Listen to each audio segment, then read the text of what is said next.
အားလုံးပဲမင်္ဂလာပါဒီ Analyst Channel ကနေပြန်လည်ကြိုဆိုလိုက်ပါတယ်ကျွန်တော်ဒီကနေ့လူအားလည်းနေတိတ်မကောင်းချင်လို့ဖြစ်နေရတယ်ရုံးမသွားပြတော့ပဲနဲ့အိမ်ကနေပဲအလုပ်လုပ်ဖြစ်ပါတယ်အဲ့တော့ကျွန်တော်ဒီကနေ့အားနဲ့ကျွန်တော်ဗီဒီယိုလေးလုပ်ဖို့အချိန်ရတယ်ပေါ့နော်ကျွန်တော်ဒီကနေ့ share ပေးချင်တာကတော့ UK မှာ data analyst တယောက်အနေနဲ့ကျွန်တော်တို့ဘယ်လို software တွေသုံးဖို့လုပ်လဲ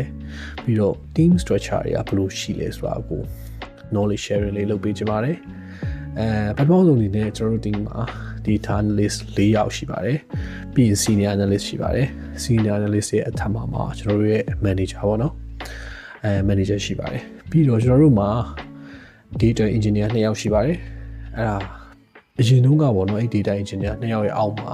junior data engineer တွေရှိပါသေးတယ်2ယောက်ထပ်ပြီးတော့ဒါပေမဲ့နောက်ပိုင်းတော့ကျွန်တော်လည်းသိချတော့မသိဘူး April လအစကတည်းကအဲ့2ယောက်မတွေ့တော့တာပေါ့နော်အဲ့တော့စုစုပေါင်းတော့ကျွန်တော်တို့စီမှာအခု team က8ယောက်ရှိပါတယ်ဟုတ်ပြီအဲ့တော့ကျွန်တော်တို့ဘာလုပ်ရလဲဘာ software တွေသုံးဖို့လိုရလဲဆိုတာကိုအခု share ပေးမှာဖြစ်ပါတယ်ပထမဆုံးအနေနဲ့ database ကျွန်တော်တို့ကအဲ့လိုမျိုး Excel ကိုလုံးဝမသုံးဘူးလို့ပြောလို့ရတယ်ဘာလို့လဲဆိုတော့ကျွန်တော်တို့သုံးနေတဲ့ database ကဟို data တွေကအရင်များတယ်ပေါ့နော်များတဲ့အတွက် Excel နဲ့သုံးရင်အဆင်မပြေဘူး Excel ကလည်းလုံးဝမနိုင်ဘူးအဲ့တော့ကျွန်တော်တို့အများသောအားဖြင့် data extraction တို့ data manipulation တို့ကိုSQL နဲ့သုံးပါတယ် SQL မှာကျွန်တော်တို့မှာ database နှစ်ခုရှိတယ်တစ်ခုကတော့ Oracle ပါနောက်တစ်ခုကတော့ SQL ပါ SQL Management Studio ပါ Oracle ကတော့ကျွန်တော်တို့ဒီ warehouse management system ကလာတဲ့ data တွေ warehouse control system ကလာတဲ့ data တွေကိုကျွန်တော်တို့ extract လုပ်တာဖြစ်ဖြစ်ပေါ့နော်ပြီးတော့ manipulate လုပ်တာဖြစ်ဖြစ်လိုအပ်တဲ့အခါလိုအပ်တယ်လို့သုံးပါတယ်နောက်တစ်ခု SQL management studio ကတော့ကျွန်တော်တို့ရဲ့ကိုယ်ပိုင် database လို့ပြောလို့ရတယ်အဲ့ဒီ database မှာကျွန်တော်တို့လိုအပ်တဲ့ data တွေကို structure data တွေပေါ့နော်အဲ့ဒီ data တွေကို table တွေအနေနဲ့စောက်ပြီးတော့ကျွန်တော်တို့သိမ်းပါတယ်ပြီးတော့ကျွန်တော်တို့လိုအပ်ရင်လိုအပ်တယ်လို့ပြန်သုံးပါတယ်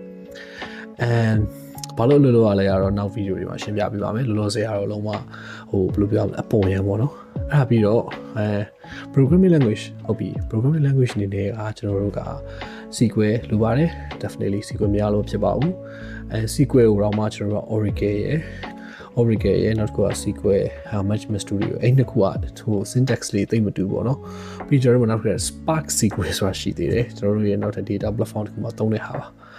အဲ့တော့ပြောရင်တော့ဟို SQL ကိုပဲ3 different ways နဲ့ရေးတယ်ပေါ့နော်အရင်တော့လည်းစိတ်ပူစရာမလိုပါဘူးတခါတလေကြာရင်ဟိုနည်းနည်းရိုးနေတတ်တာရှိပေါ့နော် syntax တွေကအဲ့လိုကြာရင်တော့လည်း AI အကူအညီယူလို့ရပါတယ်အဲ့တော့ဟိုအရင်ခက်ခဲနေတာမျိုးတော့မဟုတ်ပါဘူးပေါ့နော် Okay ပြီးသွားရင် data visualization အတွက်ကကြတော့ကျွန်တော်တို့ဘာသုံးလဲဆိုတော့ Power BI သုံးပါတယ် basically ပြောရရင်တော့ Power BI တို့ဟိုPower BI ရဲ့ SQL ရရင်တော့ junior analyst အနေနဲ့အလုပ်ရနိုင်ပါတယ်ဒါပေမဲ့မိကုံက junior analyst position ကို foreigner ကိုခန့်ပါမလားဆိုတော့မိကုံပါ Okay အဲ့မိကုံလေးကိုတော့နောက်ထပ်ဗီဒီယိုမှာတင်ပေးပါမယ်အားလုံးပဲကျေးဇူးတင်ပါတယ်အားလုံးပဲအဆင်ပြေကြပါစေ